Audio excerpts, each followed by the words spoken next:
فترتنا المفتوحة بصب عليك وأجمل صباح دايما صباح الاثنين مع الأستاذ الدكتور مجدي حسن علام استشاري الإرشاد الأسري. صباح الخير يا دكتور مجدي وكل سنة وحضرتك طيب. صباح الخير يا دكتور محمد، والحمد لله على سلامة حضرتك. صباح الخير على كل مستمع الإذاعة التعليمية وجميع العاملين في الإذاعة التعليمية. أجمل صباح يمكن كلنا بنصبح على شعب مصر الجميل والشعوب العربية والإسلامية جميعا، وطبعا على كل امرأة بنقول لها صباح الخير. كان أمس اليوم الدولي للمرأة الريفية. المرأة والمجلس القومي حقيقة عامل مبادرة جميلة كمان يا دكتور مجدي، اللي هي الاهتمام بالفتيات الصغيرات. المجلس القومي حتى مع وزارة التربية والتعليم في زيارات مختلفة لطلاب المدارس من المرحلة الإعدادية والثانوية بالعدد من المحافظات. يمكن الاهتمام بالمرأة مهم جدا، لأن هي نصف المجتمع، وهي التي تربي النصف الآخر. هي الأم، هي الزوجة، هي الابنة، هي يعني كل شيء في حياة المجتمع. هي المدرسة كما قال أمير الشعراء أحمد شوقي: الأم مدرسة إذا أعددتها أعددت جيلا طيب الأعراق. الدور الدولي للمرأة في حياتنا يا دكتور مجد. والله يا دكتور محمد، أنا لازم أعترف إن ليس تحقيق المساواة بين الجنسين وتمكين المرأة ده الأمر الواجب وبس.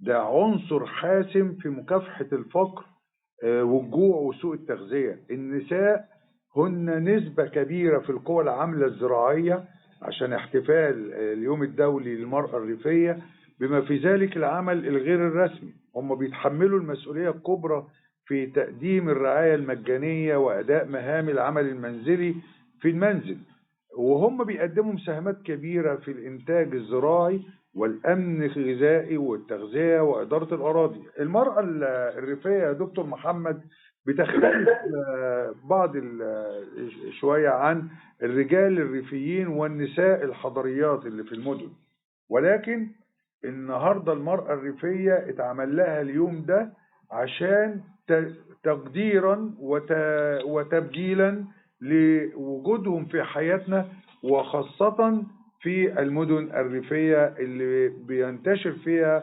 الزراعات. اليوم الدولي ده لازم نعترف بقدر المرأة الريفية لدورها العظيم في إطار النظم الغذائية في العالم، وعلينا كذلك أن نطالب بتكافؤ الفرص أمام الجميع في المناطق الريفية. نتمنى أن تعود المرأة الريفية المنتجة زي ما كنا بنشوفها زمان يا دكتور مجدي، تربية الدواجن وإنتاج البيض والحاجات الجميلة بتاع المرأة الريفية ومشاركتها في الزراعة ومساعدة زوجها في الحقل. يعني برضو اختلفت المرأة الريفية شوية، وعايزين نعود للقرية المنتجة، المرأة الريفية العاملة المنتجة. يمكن ما بقتش تختلف كتير عن المدينة أو الحضر.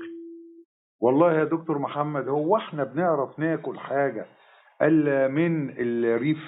احنا بنعرف ناكل حاجة إلا من الزراعات الجميلة اللي بتبقى في ريفنا المصري؟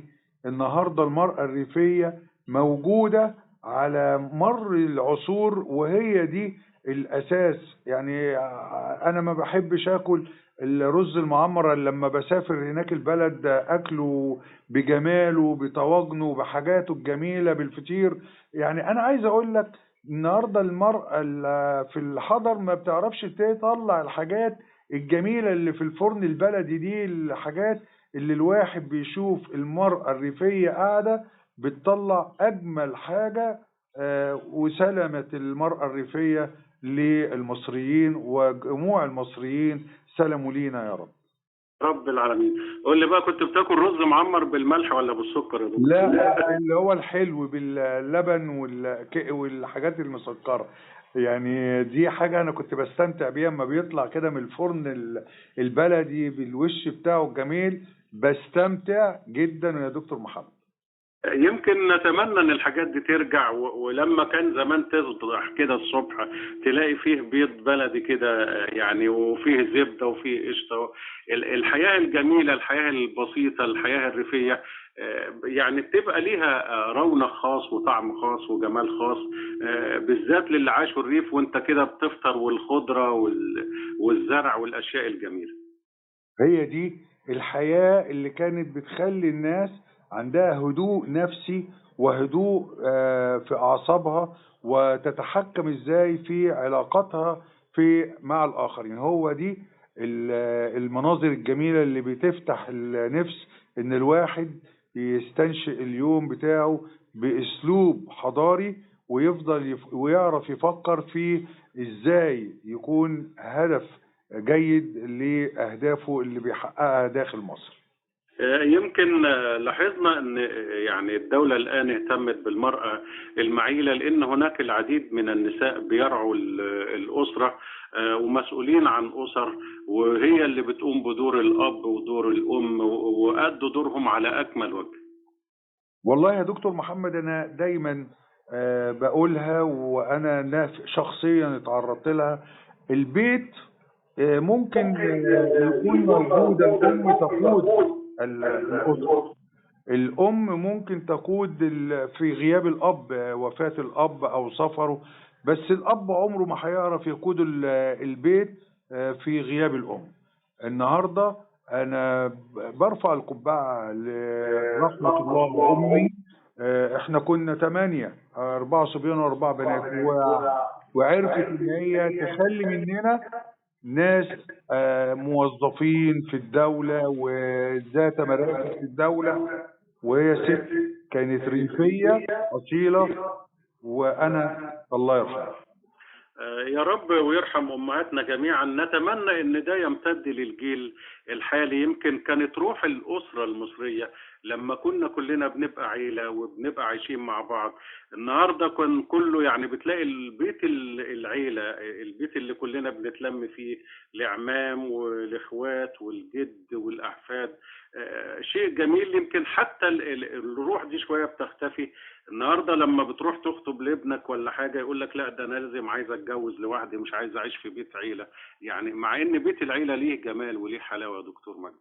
لأن إحنا النهاردة يا دكتور محمد، ودي بناشد من خلال الإذاعة التعليمية، عايزين نتمسك بتعاليم ديننا الحنيف، عايزين نتمسك بالقيم والأعراف والتقاليد الشرقية اللي إحنا اتعلمنا وتربينا عليها.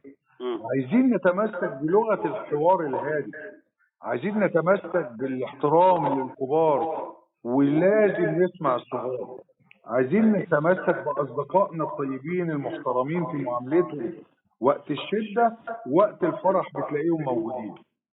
التمسك بعلاقاتنا الاجتماعية ده أساس التقدم الدولي يا دكتور محمد. ازاي بقى احافظ على هدوء النفسي كده في المواقف الصعبة؟ يعني احنا كلنا بنتعرض لمواقف صعبة في حياتنا، ومواقف عايزة تحمل، عايزة صبر، ومفيش حياة بدون صعاب. فازاي اتحمل او احافظ على هدوئي في المواقف الصعبة؟ خد بال حضرتك، عشان أفقد أعصابي ممكن أختلف مع شريكي، مع شريكتي في الحياة، مع مديري، ده كله ده بيسبب ضغط كبير. بس النهاردة ما فقدش أعصابي عشان ما يحصليش ضرر أكتر مما يكون في نفع.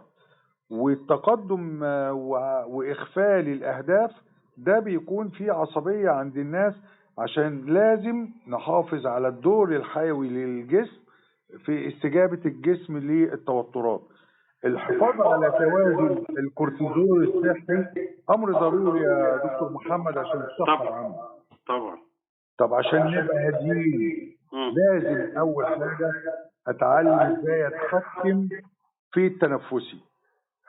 تمارين التنفس دي من أفضل الطرق اللي أنا دايما أقول عليها للتخلص من القلق والتوتر والإرهاق، بطريقة 4-7-8، أو أحبس أنفاسي لمدة 5 ثواني وأحررها، ولو قررتها هيجلب الراحة والسلام للجسم. فقدان الأعصاب أو الصبر ما بيحلش المشكلة. النهارده مفيش داعي إن إحنا نعبر على آرائنا بصوت عالي. الشخص اللي بيتحدث بصوت عالي بيخسر. لازم نعبر عن آرائنا بقوة. اتحدث ببطء، بهدوء، بشكل متساوي. الطريقة دي هي أكتر واقعية وعملية. لازم نقضي بعض الوقت في الطبيعة. النهاردة أنا حاسس إن أنا زي ما حضرتك كنا بنتكلم على المشهد، إن أنا أبص للخضرة، أخرج في البلكونة لو أنا في شدة بيني وبين الآخرين. لازم أحرر نفسي، أحرر أعصابي، أحرر جسدي، أحرر عيني إن هي تبص للحاجة اللي ممكن أستعيد فيها التوازن بتاعي. ده فعلا يمكن روشتة بسيطة وسهلة وميسرة للجميع. الإنسان كده لما يقعد مع نفسه وسط الخضرة أو وسط منظر طبيعي ويتفكر في ملكوت ربنا زي سبحانه وتعالى ما أمرنا، قد إيه دي بتغسل همومه، بتغسل أحزانه، بتخليه ريلاكس، بينسى العصبية شوية. ودي سهلة أعتقد يا دكتور مجدي.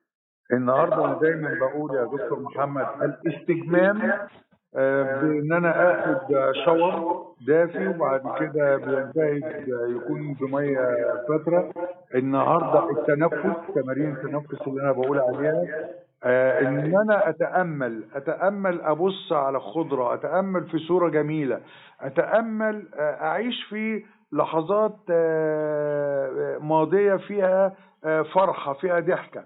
مش عايز انا النهارده كل ما اشعر ان انا على وشك ان انا افقد اعصابي استمر في فقدان الاعصاب. لا، انا عايز ان انا هفقد اعصابي في التعامل مع الاخرين، ابلغ الاخرين، اقول لهم معلش انا مش قادر اخد قرار او اكمل الحوار الا اما ارجع لنفسي تاني واستعيد. انا دايما بقول للناس اللي عندي وبيستشيروني، خد نفسك حطها قدامك واتكلم معاها، راجع امورك. مش عيب اللي احنا نتكلم مع نفسنا ونناقش الموضوع نفسي بحت.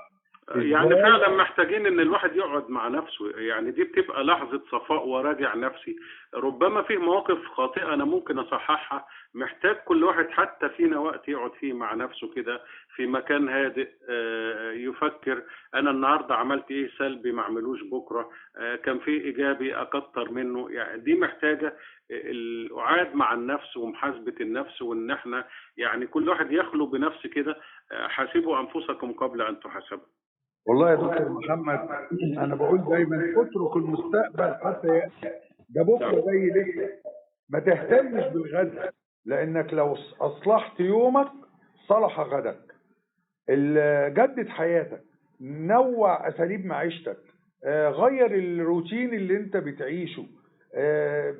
يعني انا دايما بنصح كل مستمع للاذاعه التعليميه، سيبكم من المنبهات، الاكثار من الشاي والقهوه، وبحذر من التدخين. وانا بشوف حالات يعني يصعب ان الواحد يقولها، مش مجالنا.